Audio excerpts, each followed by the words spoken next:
So, when we last checked in, Jehu had killed off the kings of Israel and Judah and had killed Jezebel. He's made a real day of it. And now he takes care of the rest of Ahab's legacy. Now, first of all, Ahab's remaining descendants, all evidently 70 of them. Then, while he's on his way to Samaria, 42 of Azariah's descendants, right? So he kills off the royal families of the north and the south, because hey, why not? Then all of the prophets of Baal. Then he destroys the temple of Baal, which, in something of a brilliant stroke, he turned into toilets. It's pretty good. And this is all judged to be very good. It's all pleasing to God. And God rewards Jehu with 4 generations of rule over Israel. Now, we need to remember that 4 generations is a really long dynasty in the north. The north is the kingdom of Cus and regicide, probably genocide too. 4 generations is super rare. Only Omri's family, right, including Ahab, lasts that long. Now, the book of Kings constantly recognizes that there are things that happened in the reigns of the kings it talks about that it doesn't bother to tell us, right? Which should be a nice reminder that this is a history with an agenda. Right? They're just going to tell us the things that they think matter.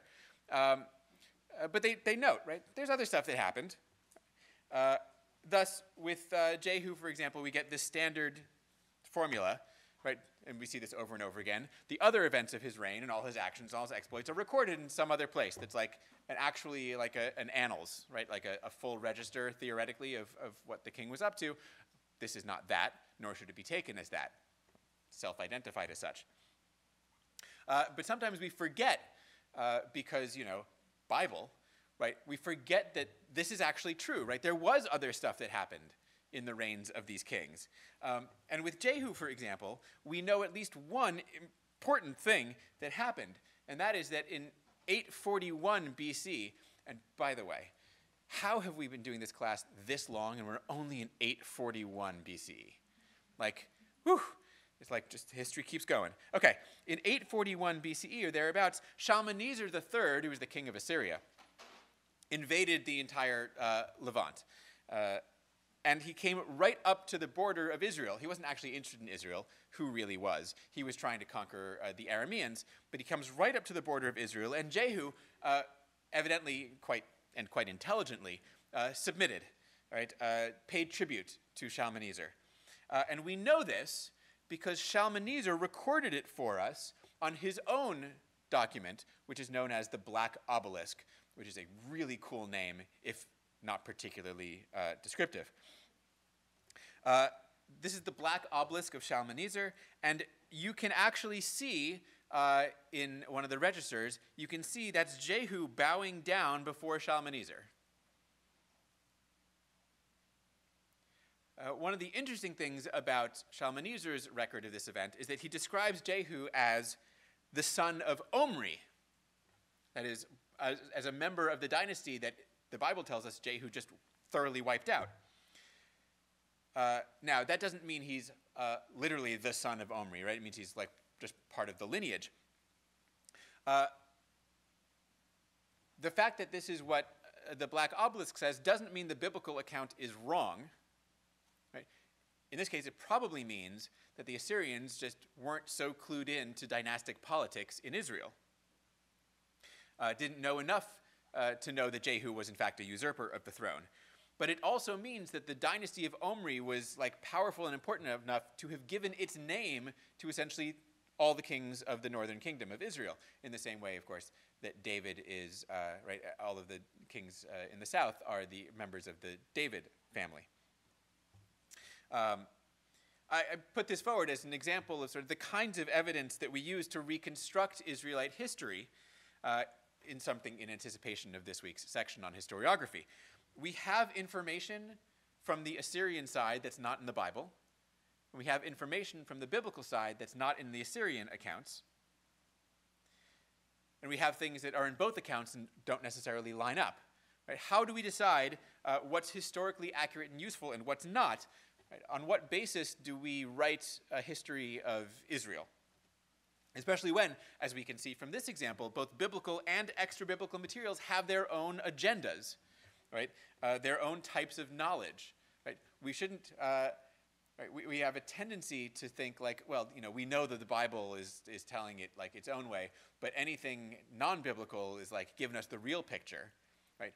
I don't think we should ever look at something like this, a monumental victory stele, and be like, that's true, right? That's probably a category error.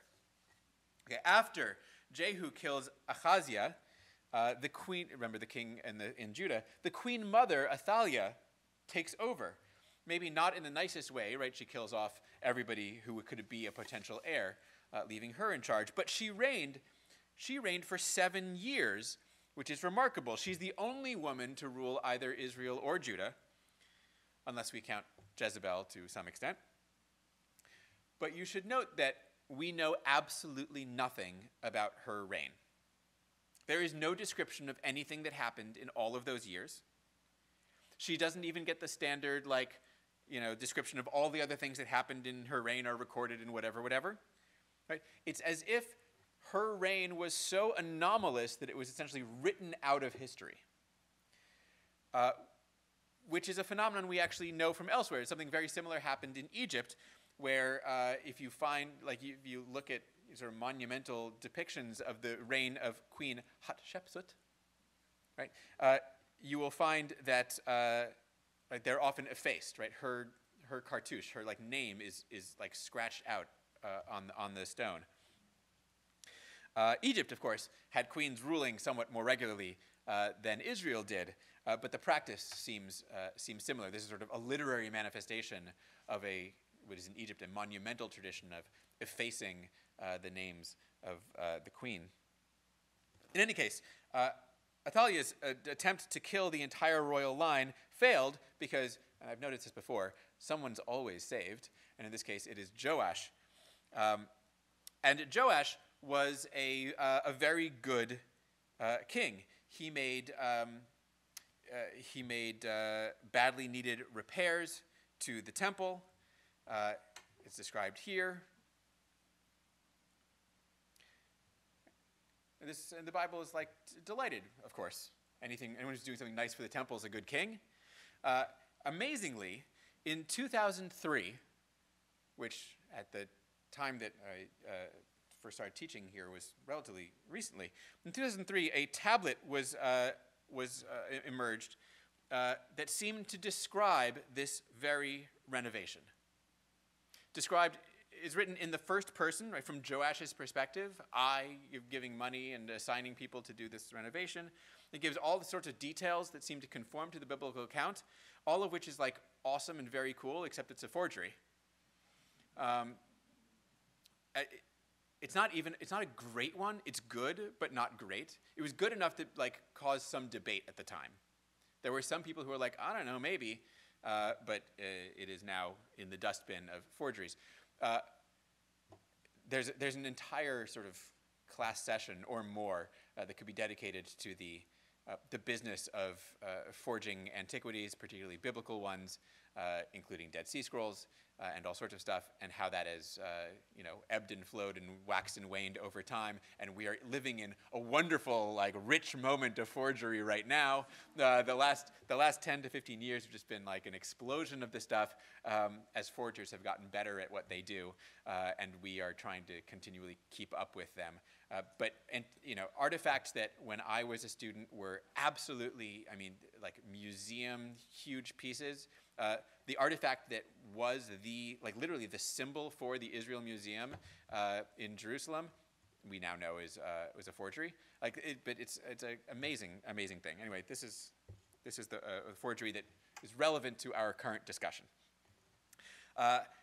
After Jehu, his son Jehoahaz takes over as king of Israel. He evidently displeases God, as of course all the kings of Israel do. That is Israel, the northern kingdom, right? And all for the same reasons, right? He continues this. He persisted in the sin of Jeroboam. What does that mean? Remember back, Jeroboam is the one who comes after Solomon in the north and sets up the sanctuaries at Dan and Bethel, right? The golden calves, these are your gods, O Israel, right? This is the thing that the Deuteronomistic historian thinks is about the worst thing that anyone ever did because it goes against Deuteronomy's main argument about centralization of worship. And since no Israelite king in the north ever bothered to get rid of those golden calves and those sanctuaries, every single one of them is condemned in exactly the same way. This same phrase, he did what was displeasing and continued in the ways of his family, his father, his ancestors, Jeroboam. That phrase is used for virtually every single king of Israel from Jeroboam on. Here, this is Nadav, this is Baasha, this is Ahaziah, this is Jehoram, this is Jehoash, this is Jeroboam II, this is Zechariah, Menachem, Pekahiah, Pekah, and Hoshea. That's going to be on the exam. No, the only kings of Israel, not really. The only kings of Israel who don't get this notice are Elah, who has a very brief reign, Omri, who gets an even worse description, Ahab, who gets a still worse description than that, Jehu, who is uniquely praised among all the Israelite kings, but who is still not perfect for the same reasons, and Shalom, a central character who reigns in Israel for a single month, does not get this description. I bring this up now because the repetition of this phrase points to the historian's agenda, right?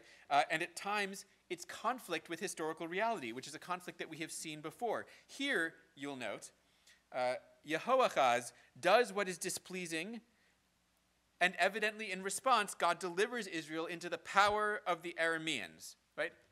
Into the hands of our old friend Hazael. And this is how it should be for the historian. Sin leads to punishment, but history doesn't always work out so nicely. And it turns out Israel didn't actually lose the war with Aram in this case.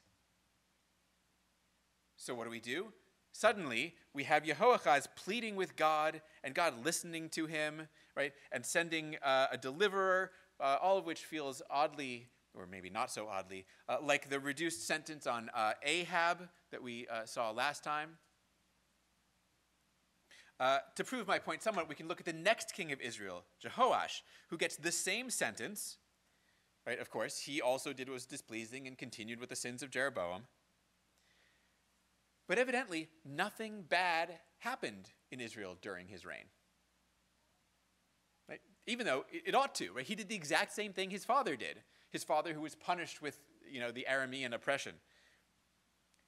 But no, Jehoash reigned for 16 years, and pretty much nothing happened. But his death notice is followed by the story of Elisha's death, in which Jehoash is guaranteed victory over Aram. That is, right, to go back a second, right, this is like the judgment on Jehoash. He did these terrible things. And then, right after that, we get him being guaranteed victory over the Arameans. And so God is gracious and merciful, it turns out. Why here, in this circumstance, is God gracious and merciful to Jehoash? And why not with any other king? And again, the answer is because Jehoash had a peaceful, nice reign, right? The history was good for Israel at that time. So God must have just been gracious to this one king. And I'm not even going to try and explain why. And so Jehoash actually recovers from the Arameans the lost Israelite territories. What's more, Jehoash goes on to defeat Amaziah, the king of Judah, right? Israel and Judah are fighting now, and Israel's winning.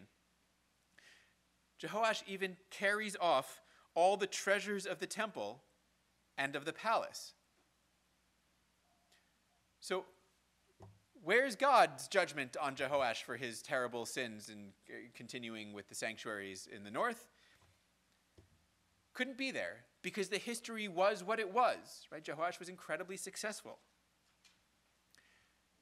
And then, after that, we get the death notice for Jehoash,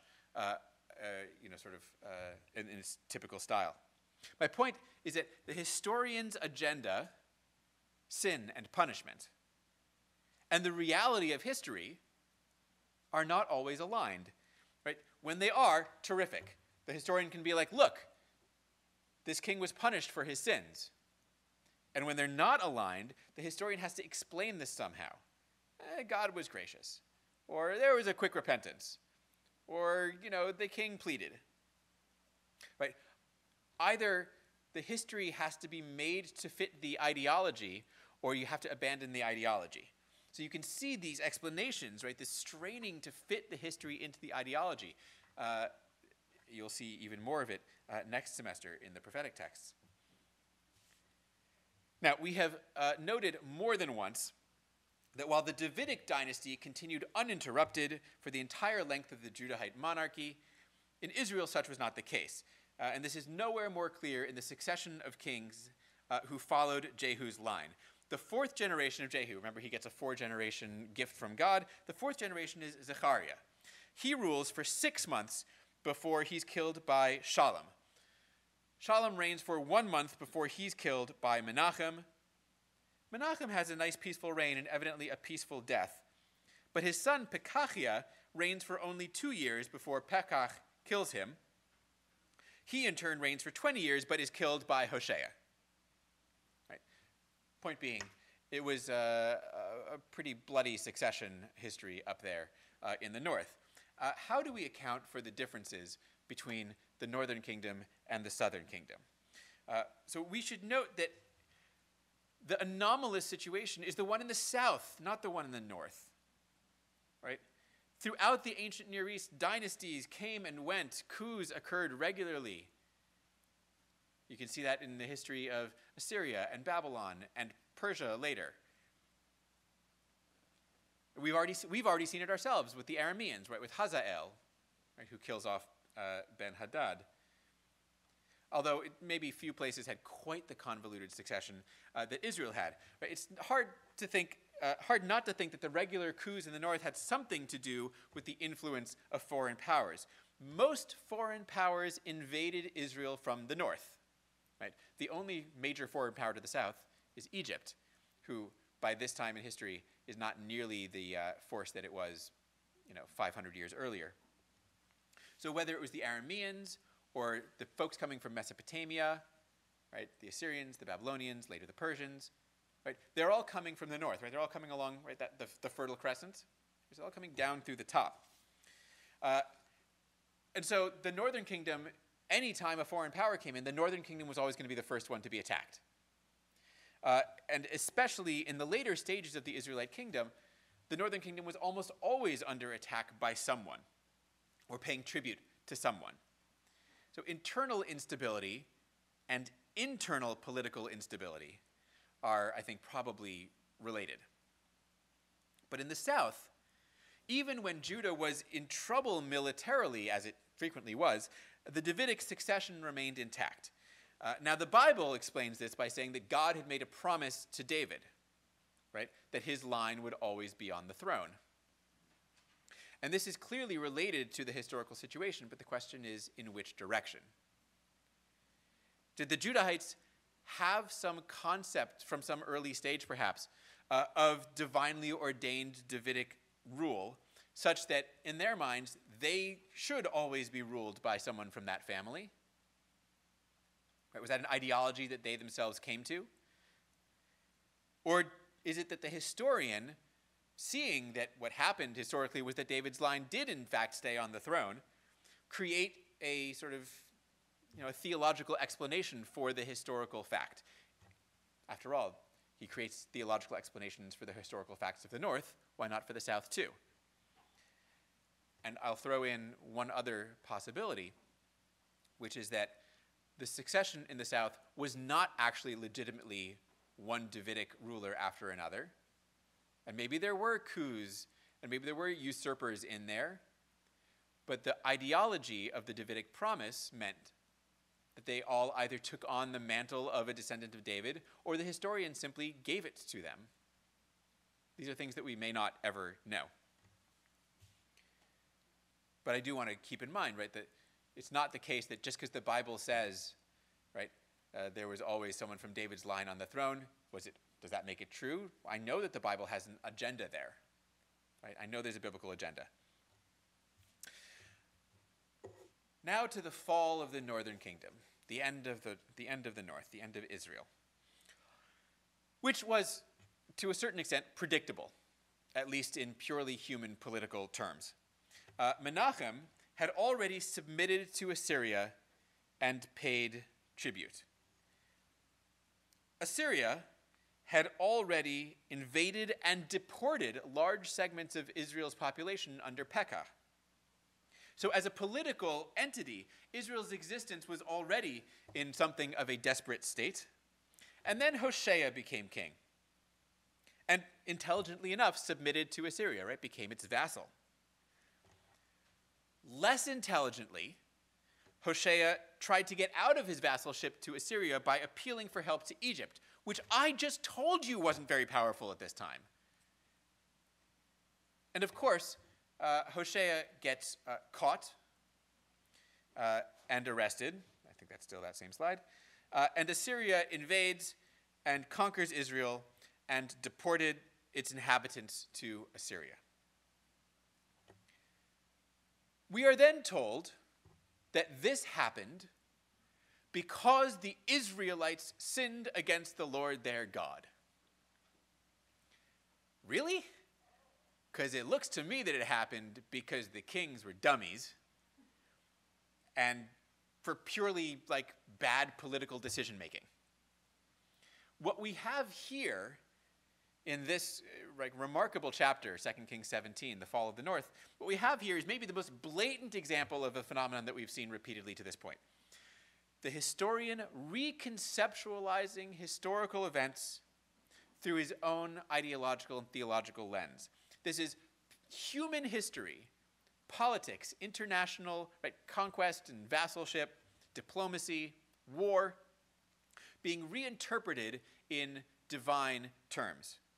This chapter, 2 Kings 17, is the historian's shining moment, right? It's the culmination of the whole project.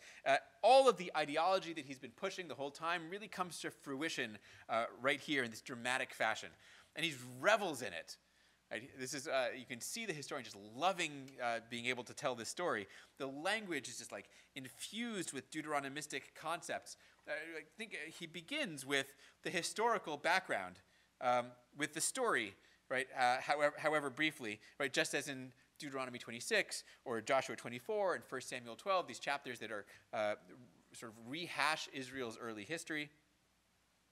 The crimes that Israel is accused of are precisely those forbidden in Deuteronomy. They worshipped other gods. They followed the customs of the nations, right? We've seen before that the historian uses prophets, both named and unnamed, to deliver his message. And so, right, it's a phenomenon that we've seen over and over again, right? These prophets who show up and say, this is the way, do right, follow the Torah, right? Don't worship the other gods. Over and over, these prophets come. And here the historian, brings that all to bear. The Lord warned Israel and Judah by every prophet and every seer, saying, turn back, observe my commandments and my laws according to the whole Torah that I commanded, right, and I transmitted to you through the prophets. Right? This is the most perfect Deuteronomistic language, and it's reflecting back on its own story that it's been telling, where it's the historian has provided all these prophets for us, right, in the text, and then says, but you didn't listen. So here's the thing, though. In none of the stories that we have read have we actually seen the general Israelite populace doing anything wrong. Right? We don't have stories in the Bible, in the book of Kings, about all of Israel, all of the northern kingdom, apostatizing and worshiping other gods. The list of accusations leveled here in this chapter actually describes the actions of the Israelite kings, right?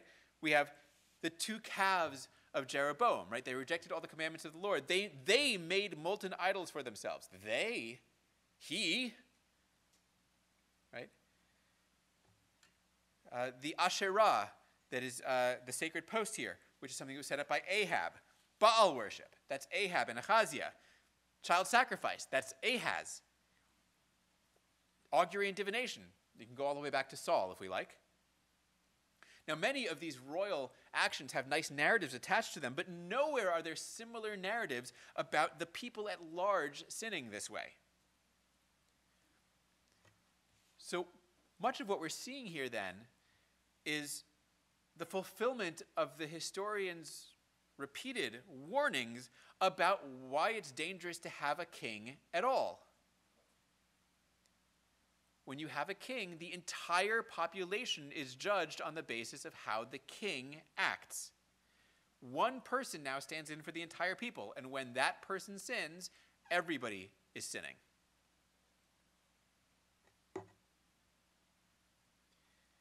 Only Judah survives. Israel is now gone completely from the scene. And the summation of all of this at the end of the chapter is interesting. It looks like the initial act that set everything in motion was the division of the kingdom. Right? Why did all this happen? Israel broke away from the house of David. If you didn't know that the historian is writing from a Judahite southern perspective, this is a pretty good giveaway. And this is followed by a curious passage about how the newly settled Assyrians followed or didn't follow the Torah. According to the story, at least, the new residents of Samaria were instructed in Torah by an exiled priest who was sent back there for this purpose, right? Assyria captured the entire north, exiled them all, and then sent back a priest to teach the new Assyrian populace how they should worship God. And evidently, some of the newly settled Assyrians did worship Yahweh, but they also worshipped their own gods in their own ways, which I suppose is only to be expected, really.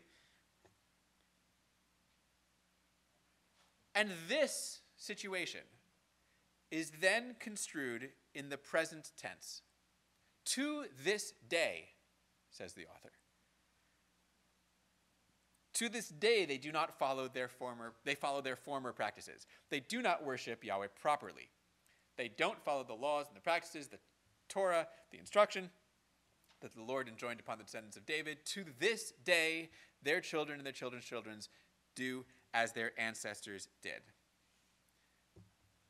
Who cares what the Assyrians are doing? Why? When is the Bible, the historian, ever cared what anyone other than Israel was doing in terms of their worship? It seems reasonably clear, certainly seems clear archaeologically and just logically, that the historian has exaggerated the extent of the Israelite deportation. Certainly, many Israelites were exiled to Assyria, though also certainly not the entire population, right?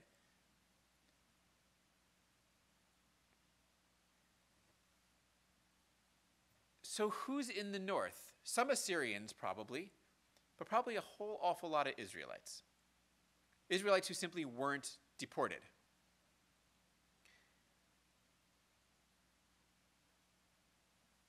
And that means that this section, phrased as a condemnation of Assyrians who didn't do the right thing, I guess the right thing being worshiping Israel's God, is really probably a condemnation of Israelites.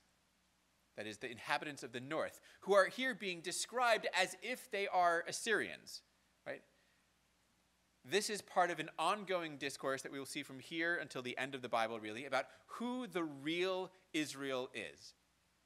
And according to the historian, with some logic, the real Israel is inhabitants of Judah who were exiled to Babylon and then came back. Now, the second half of that is definitely a second semester kind of thing. But here, what's happening is, right, the notion is there's people living up in the north who are essentially as foreign as an Assyrian, right? They're maintaining their former ways.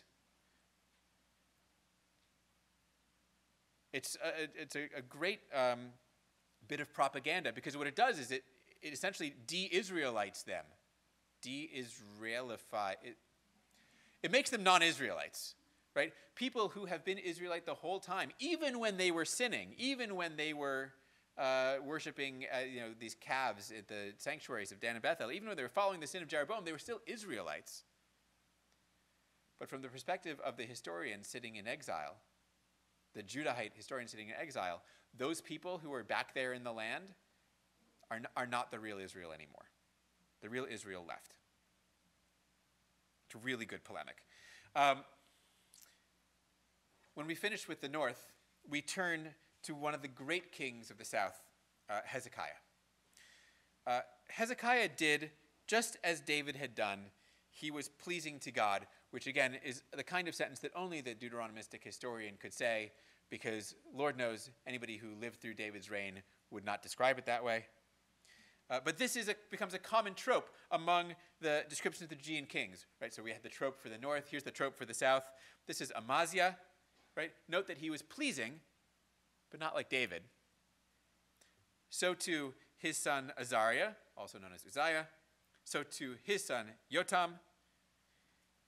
So the pleasing part of the description of Hezekiah we've seen before. The comparison with David we have not. And Hezekiah, we are told, is clearly like the greatest king ever. There was none like him among all the kings of Judah after him, nor even those before him. He's the greatest king for now, at least. It's going to be one-upped in a little bit. Hezekiah rebelled against the Assyrian king. Why? After seeing what happened in the north, I cannot say, other than nobody likes to be a vassal. And Hezekiah rids Judah of the various cultic shrines and items that the people had been worshiping. Now, obviously, our Deuteronomistic historian loves this, right? This is centralization of worship. This is the removal of foreign types of cultic practices. But I'm not so sure that Hezekiah did it in order to conform to the Deuteronomist's agenda.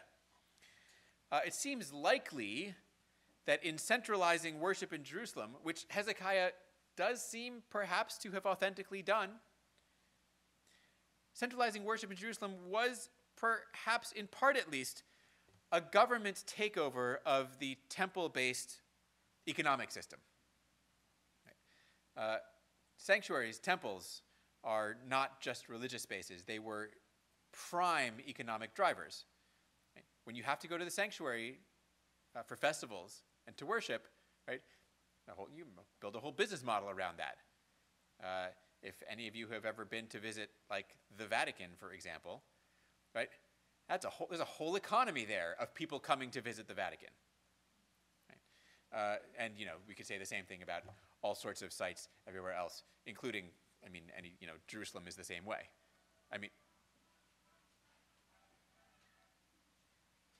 Jerusalem. I thought it was Jerusalem music for a second. So what Hezekiah has done is brought all of the revenue from all of the cultic sites and shrines around the country. He's brought them all into his city, into his sanctuary, into his government.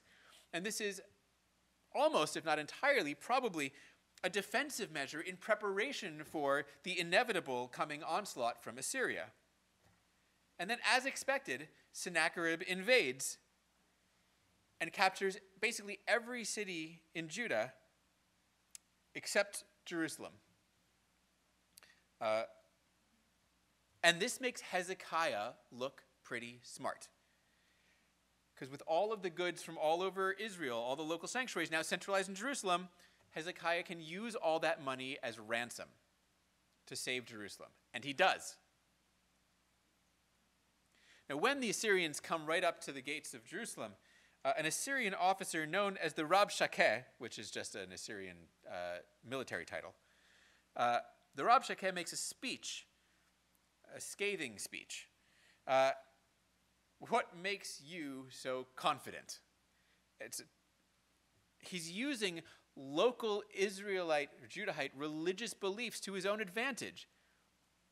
You think that I am doing this without Yahweh, your God? Your own God told me to come up against this land and destroy it. Right? That's a rough thing to hear. Remember, the historian has been keen to tell us from the Judges on, right, that whenever foreign powers invade, it's because God has brought them as punishment for the sins of Israel. That's the Deuteronomist's message.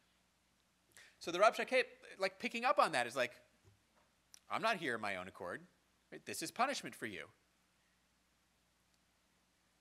That's a serious thing, right? If the people hear this, why should they resist? Right? This is divinely ordained destruction.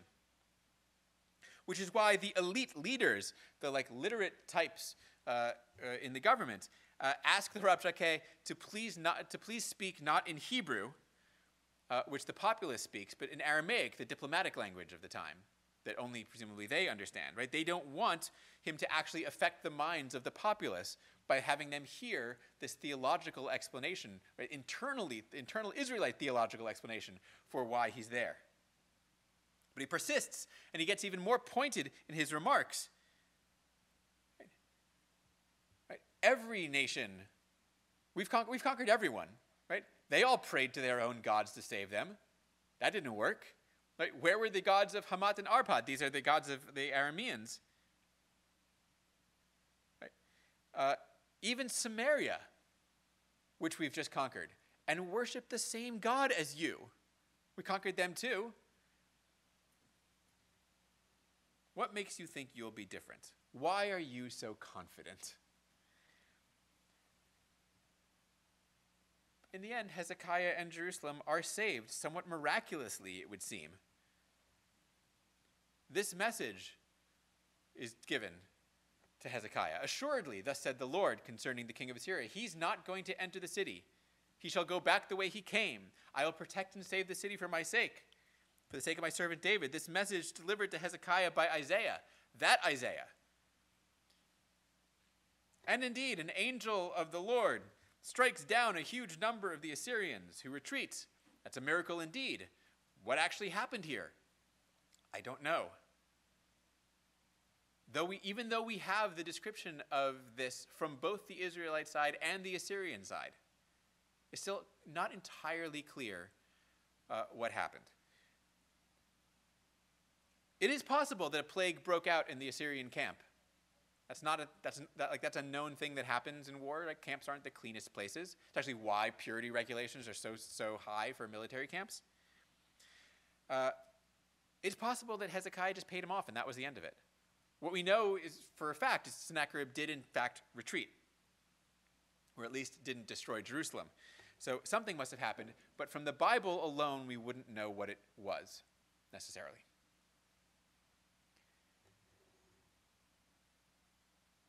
Just a tag to the Hezekiah story. Hezekiah, there's a whole section about Hezekiah falling dangerously ill, which comes as something of a surprise considering how good a king he was. And I would simply point out to note again the notion of the divine origin of illness, right? It's not a punishment.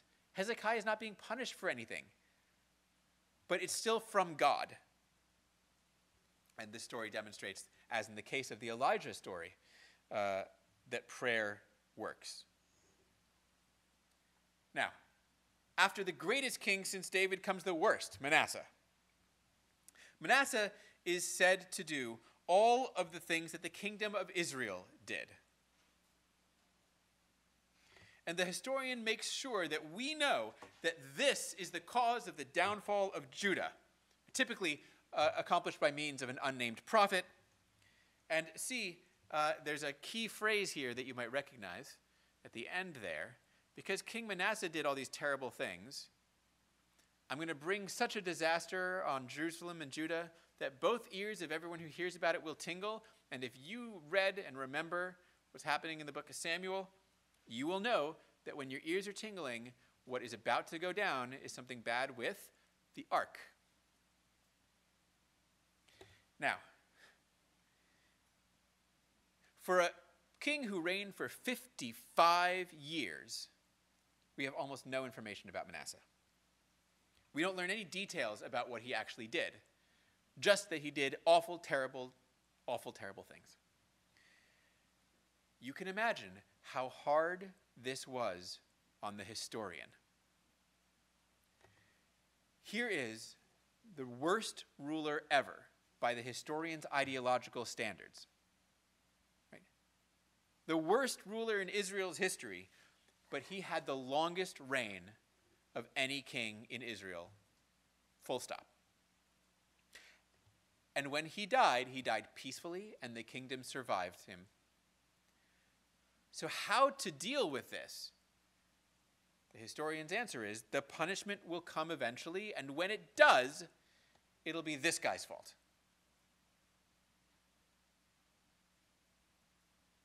Now, after Manasseh's 55-year terrible, undetailed reign, comes his son Amon, who reigns for only 2 years before he's killed.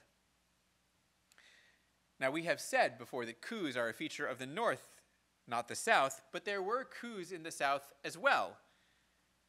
Ahaziah was killed by Jehu, but succeeded by Athaliah, and then Joash. Joash was killed by his servants, but succeeded by his son Amaziah. And Amaziah was killed by some people in Jerusalem, but succeeded by his son Azariah.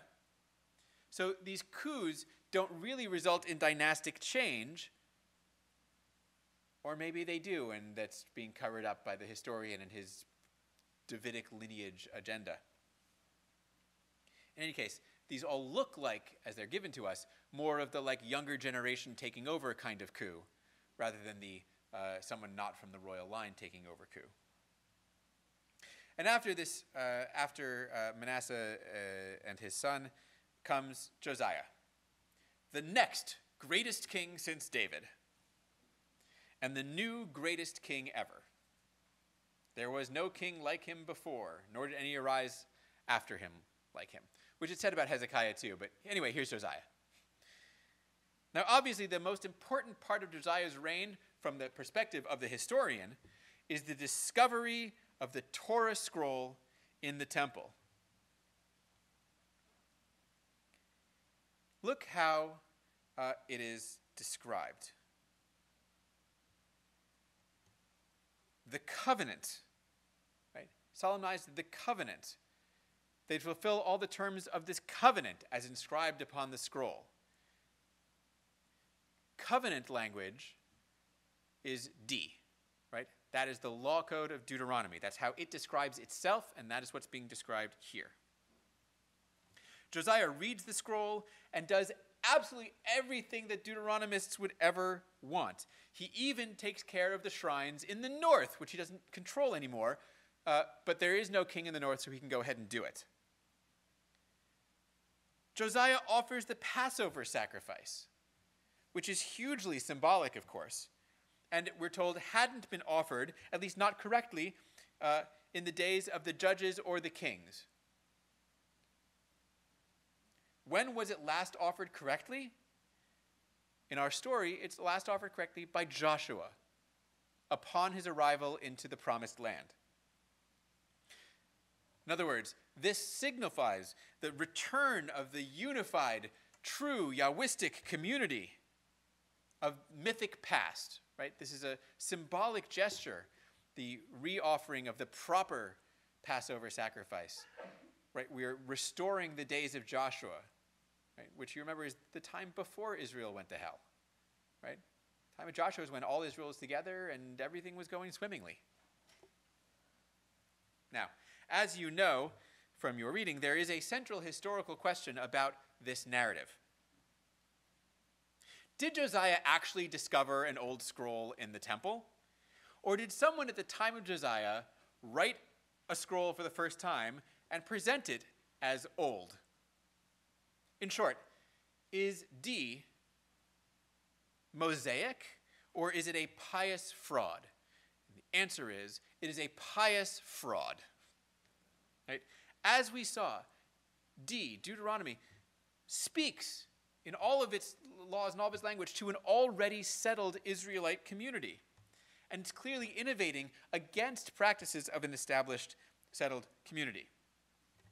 And the question is not, therefore, really whether Deuteronomy, or the D source, was written at the time of Josiah or not, it clearly seems to have come about in this period. The question is, did someone sucker Josiah with this thing? Or was Josiah in on it? In other words, is this a fraud that was pulled on Josiah? Or is this a fraud that Josiah was part of pulling? The historian presents it as Josiah not knowing anything about it, right? He reacts in horror upon reading it and recognizing all the things that Israel's been doing wrong. But when we note that the document happens to line up with all of Josiah's religious reformations, maybe it's a little more complicated than that. Maybe this document is, in fact, the text that is supposed to support Josiah's radical centralization movements. Then again, it's possible that the scroll was actually discovered, and Josiah was actually shocked, but the scroll might actually still be a fraud, just not a perfectly recent fraud. Hezekiah sure seems to have accomplished a lot of the Deuteronomic agenda. Maybe D was written in the time of Hezekiah. Maybe for or by Hezekiah or his court, and then lost during the reign of Manasseh, who clearly didn't care about it, and rediscovered by Josiah. Right? It's hard to know the answers to these. Right? We have to sort of go with feels more likely. But what seems most likely to me, in fact quite certain, is that Kings is describing here the discovery and promulgation of the Deuteronomic program, that is D. And we have to keep in mind that what we're reading then is a story by someone who wants to promulgate Deuteronomy's agenda about promulgating Deuteronomy's agenda. So there's layer upon layer of agenda going on here. None of this should be taken at face value as if it's not trying to convince us of something.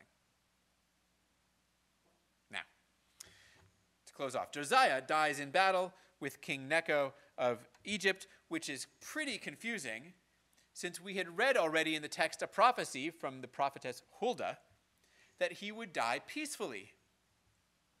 What do I do with the fact that I have a prophet who says one thing and then the text narrative tells us something different? Does this mean, in Deuteronomic sense, that Huldah must have been a false prophet? After all, that's the rule, right? You give the prophecy, you see what happens. If it doesn't come true, you're a false prophet. In a sense, I think it actually may mean the opposite, at least from our perspective. As a general rule,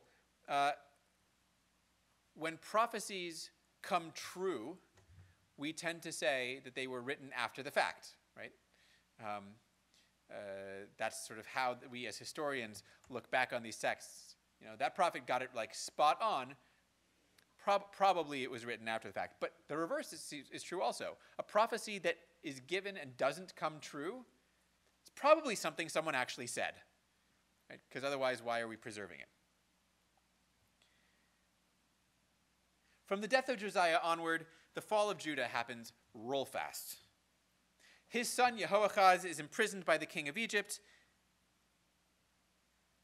and replaced by Josiah's other son Jehoiakim. Jehoiakim rebels against Babylon and is succeeded by his son Jehoiachin. Jehoiachin rebels against Nebuchadnezzar, who comes and attacks Judah and deports the elite from there. He takes Jehoiachin captive, replaces him with Zedekiah, who, idiot, rebels, and that's the final straw. Everything is destroyed: the temple, the palace, the houses of Jerusalem, the walls, the ark, and everything else in the temple is taken captive. And if that doesn't make your ears tingle, I don't know what will. And this is all because of Manasseh. Even though the post-Josiah kings are also said to be not great, that's like kind of a toss-off. It's Manasseh's fault. He was the worst. And even though Judah's kings make the same stupid political decisions that the kings in the north did, right? Same phenomenon. Ideological, theological explanation for the fall of a kingdom that has everything to do, patently on the face of it, even in the text itself, with just poor management. You'll note the fall of Judah doesn't get the same full-scale Deuteronomistic treatment as the fall of Israel. Why? I mean, maybe it's because the history sort of ends in the middle of the story. There is no dramatic conclusion to the story of the South. The story ends in the middle of the exile, like with a notice about the treatment of the exiled king Jehoiachin. There's nothing conclusive about this conclusion. It's like, and I've said this before, it's like they looked out the window, they were like, what's going on today? He's having lunch? Got it. In a sense, the Deuteronomistic history is an unfinished history, as, of course, it has to be. Next time, we will talk about the sort of complete shape of the Deuteronomistic history. Enjoy section this week. I will see you on Monday.